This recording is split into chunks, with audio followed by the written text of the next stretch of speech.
It was always cold in the attic. Even in July, when the sun blazed over the rooftops of Prague, that little space above the main house stayed chilled. Clara would wrap herself in an old knitted shawl left behind by someone she never knew. She had made it her own, like most things in that place, found, forgotten, and quietly claimed. She wasn't allowed in the main living room when guests came. Not unless she was carrying something, a tray of tea, perhaps, or biscuits arranged just so on a porcelain plate. She had learned to smile without speaking, to step lightly, to leave before anyone noticed she was there. Clara was 14 now. No one remembered her real birthday. The Srameks, her adoptive parents, said it was March 2nd. But that was the day she had arrived at their house, a girl with oversized shoes and a quiet stare. To them, it was more convenient to start everything from that day. It made it easier to forget she had existed before. From the outside, the Sramek home looked idyllic. Their villa sat on the edge of Vinohrady, in a neighborhood dotted with cherry trees and long, cobbled streets. People often said how lucky Clara was to have been taken in by such a respectable family. Mr. Sramek was a university lecturer. Mrs. Sramek worked in the Ministry of Culture. They were known to host elegant garden parties, where music flowed and crystal glasses clinked under the lights. But inside, behind the lace curtains and antique furniture, silence held a different meaning. Clara had never called them Mum or Dad. Not because she refused, but because they had never asked her to. Mrs. Sramek preferred Iveta. Mr. Sramek rarely spoke to her unless it was necessary. She had once tried to hug him. She was 6 then, and he had simply stepped aside as if avoiding a draft. There was a boy, too. Vit. The Sramek's biological son. He was only a year older than Clara, but he acted like a prince. He wore neatly ironed shirts and had music lessons twice a week. His bedroom had books, toys, and framed photographs of family holidays. Clara's room was the attic. A narrow mattress, a chipped wardrobe, and one cracked window. But she never complained. Instead, she learnt the rhythm of the house. She knew when to disappear. She understood which cupboards creaked and which ones didn't. She could clean an entire dining set without making a sound. Her silence became her armor, her invisibility, her way of surviving. One night in early spring, Clara sat at the attic window, sketching with a pencil she had found in Vit's rubbish bin. Below, she could hear music drifting from the garden. Another evening gathering. Glasses clinked. Laughter rippled. She wondered if anyone knew she existed just above them. Watching, listening, never seen. Then she heard something she wasn't meant to. A woman's voice, sharp, low, and clearly irritated. "Why is she still here, Iveta? She's not even related to you." There was a pause, then Mrs. Sramek's voice, calm and cold. "Because she's useful. And because they pay us." Clara's hand stopped moving. The pencil dropped to the floor. Useful. They pay us. The sounds of laughter continued below, but in Clara's ears, it was as if everything else had gone silent. And just like that, the attic wasn't cold anymore. It burned. She didn't cry. Not that night. But something inside her shifted, small, quiet, like the creak of a hidden door opening somewhere deep in her chest. She would remember those words. Every syllable. The next morning, Clara moved through the house as usual. She served tea. She folded napkins. She smiled with her mouth, but not her eyes. The words from the night before echoed behind her silence, like a ticking clock. Useful. They pay us. She needed to understand what they meant, fully, not just as feelings but as facts. She had always been curious, but now it was more than that. Now it was survival. She waited until Friday afternoon, when the Srameks left for a gallery opening in the city. Vit had gone to his violin lesson. The house was finally still. She crept down from the attic, barefoot on the stairs. The second floor held their bedroom. She had never been allowed inside. The door creaked. Her heart thudded. Inside, the room was cold and spotless. 2 wardrobes, a dressing table, a bed that looked untouched. She noticed a writing desk in the corner. Its drawers were shut, but one, the bottom one, had a faint scratch on the lock, like someone had once forced it open. She tried the handle. Locked. She scanned the room. In a wooden bowl on the dressing table, under a pile of pins and buttons, she found a small brass key. Her fingers trembled as she turned it in the lock. The drawer opened with a soft click. Inside were folders, neatly labeled, medical records, receipts, letters, and an envelope. On the front, in Mrs. Sramek's tight handwriting, was written, Adoptni Smluva, Clara. Adoption contract. She pulled it out, slowly, like a magician revealing a final trick. What she found wasn't magic. It was machinery, bureaucratic, and cold.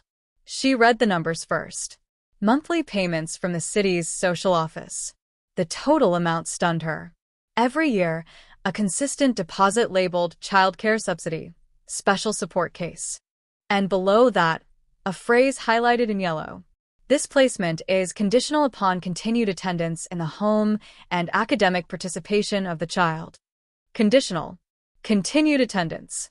She was being paid for. She sat on the edge of the bed, the envelope still in her hands. It all made sense now. Why she was always watched but never loved. Why she was tolerated but not embraced. She wasn't a daughter. She was a salary. Outside, a tram passed down the road, its bell faint but clear. Clara knew they would be home soon. She carefully returned everything to its place, locking the drawer, returning the key, erasing all traces. Except in her mind. There, nothing could be locked again. The piano room was the one place she wasn't allowed to enter at all. It belonged to Vit, with its polished keys and framed certificates. But Clara had always been drawn to it. Music slipped under the door in the late afternoons, notes that made her chest ache in ways she couldn't name. After discovering the contract, she began noticing other details she had overlooked. How Mrs. Sramek always double-counted groceries. How the postman always handed official letters directly to her. And how Vit looked at her, not like a sibling, but like someone who had been told he owned everything, including her silence. One evening, just after Vit had left the piano room, Clara stepped inside. The space smelled like wax and polish. Light from the chandelier sparkled on the piano's black surface. She walked up to it, her fingers hovering over the keys. She pressed one.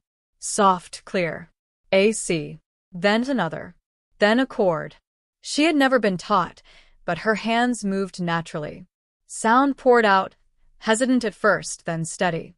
She didn't know the names of the songs, but she remembered them. Lullabies from a woman whose face she no longer saw in dreams. She didn't hear the door creak behind her. You don't belong in here. It was Vit. She turned. He didn't look angry. He looked amused. A little too amused. It's funny, he said, stepping closer.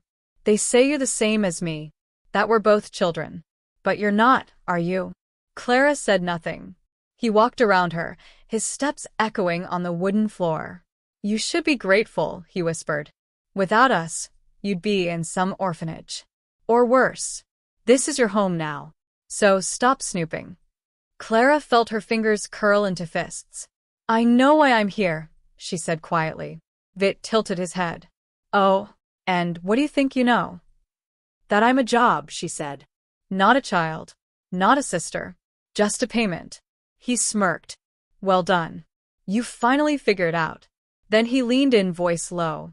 But if you tell anyone, they'll send you back.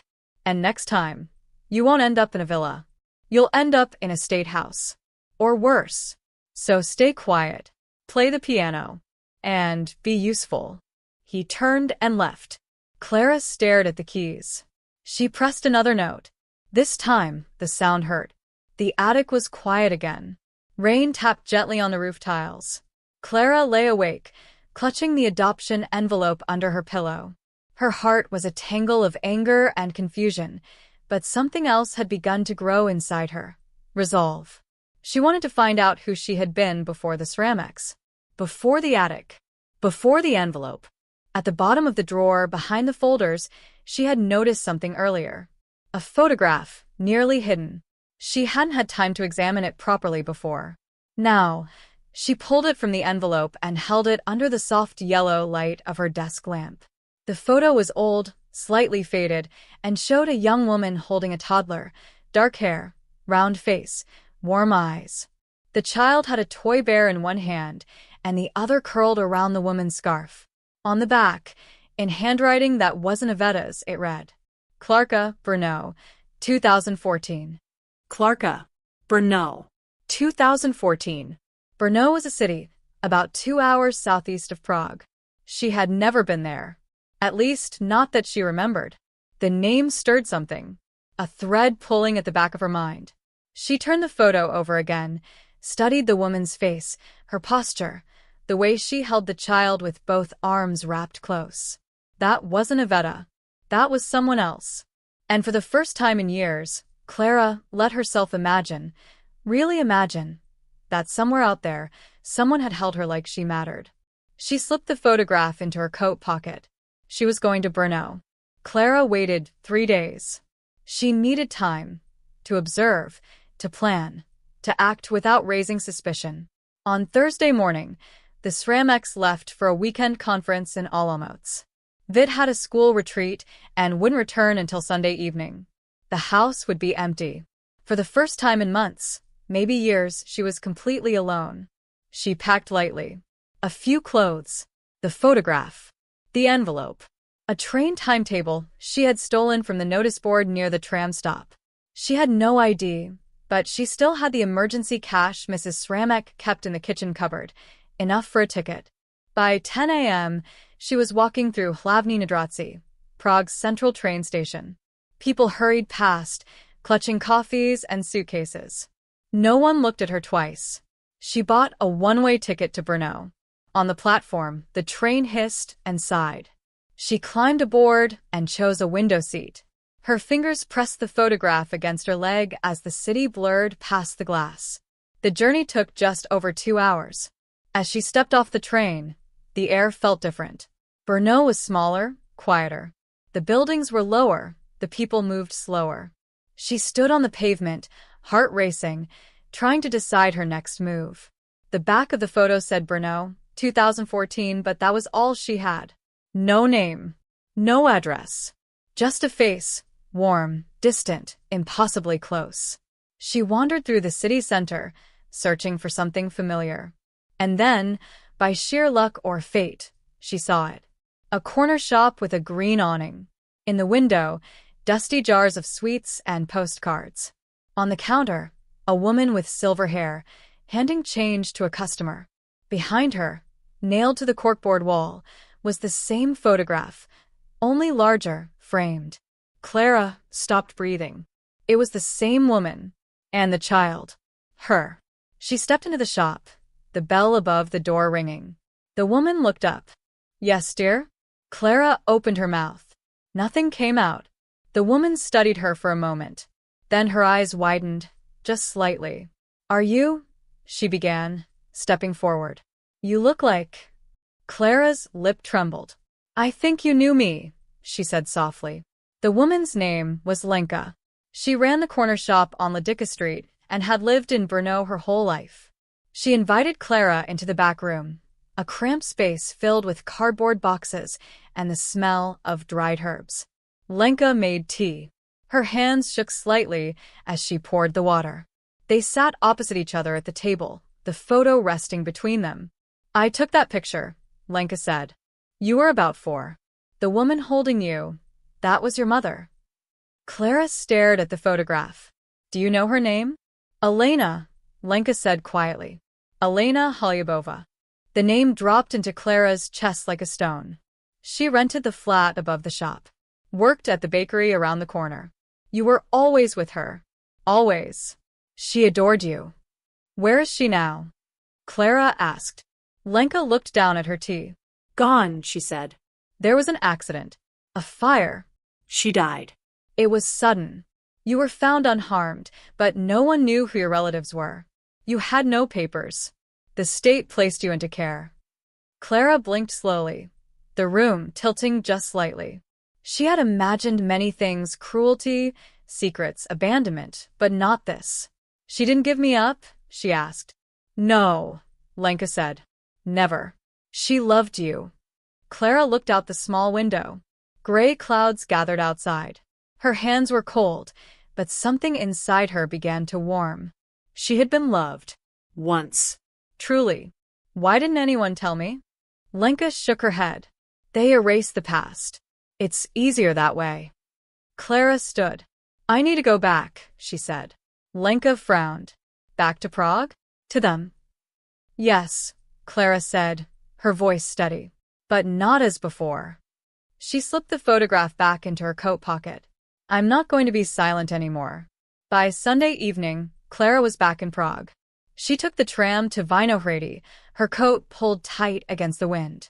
The villa loomed ahead, lit softly from within. The garden looked the same. The ivy on the wall. The crooked mailbox. But everything inside her had changed. She unlocked the back door with the copy she had hidden weeks ago and slipped inside. The house smelled of polish and perfume. Music floated faintly from the living room. Iveta was hosting guests again. Clara didn't go upstairs. She went straight to the office. This time, she didn't need to sneak. She opened the drawer, pulled out the folders, took photographs of every page with Vit's old school tablet, adoption contracts, subsidy statements, letters. Then she walked to the kitchen. She knew the guest list would include journalists, neighbors, academics, the people who adored the Sramex. Perfect. She stepped into the living room. Dozens of eyes turned. For a moment, silence fell. Then Iveta stood, wine glass frozen midair. Clara, she said. What are you doing here? Clara walked calmly to the piano and placed the photograph on top. This is me, she said. Then she turned to the crowd. And this is what they've done to me. The room exploded. Questions. Gasps. Flashing cameras. Someone had started filming. Iveta's face turned pale. Mr. Sramek tried to speak, but his words tangled into nothing. Clara stood her ground. They took me in for money. Not love. Not care. Just for the payment. She lifted the tablet, scrolling through the images. She read the highlighted clauses. The payment schedules. The conditionals. She didn't shout. She didn't cry. She simply revealed. Vit appeared in the doorway, frozen. Ask them, Clara said to the room. Ask how many times I ate alone. Slept in the attic. Cleaned the floors while they drank champagne. A neighbor stepped forward. Is this true? He asked Iveta. She said nothing. Another voice rose from the back. A teacher. Then a woman from the ministry. Within minutes, the mask had shattered. Iveta's wine glass slipped from her hand and shattered against the floor. The fallout was swift. 2 days later, social services arrived. Interviews. Reports. Investigations. It turned out Clara wasn't the first. Before her, there had been another child, placed briefly, then transferred without explanation. The Srameks were suspended from all foster care listings. The ministry opened a full inquiry. The press picked up the story. Hidden abuse behind respectable walls. Child as a check. The case of Clara. Clara stayed in Brno with Lenka during the investigation. The shop back room became her home. Not fancy, but safe. She went back to school. She learned to sleep without fear. And every night, she placed the photograph on her bedside table, not as a clue anymore, but as a piece of truth. 6 months later, Clara stood in a courtroom in Prague. She was asked to speak. She told them everything, not as a victim, but as someone who had reclaimed her name. I'm not a number, she said. Not a payment. I had a mother. I had a life. And they took that away. The judge listened. So did the city. The Srameks were found guilty of fraud and emotional neglect. Their reputations collapsed. Their villa was sold to repay years of subsidies. Clara returned to Brno, but not to hide. She began to write her story, and those of others like her. She volunteered with care centers. She gave speeches. She played the piano again, this time in a real concert hall, with real applause. People called her brave. But she wasn't brave. She was simply free. And for the first time in her life, she belonged to no one. Only to herself.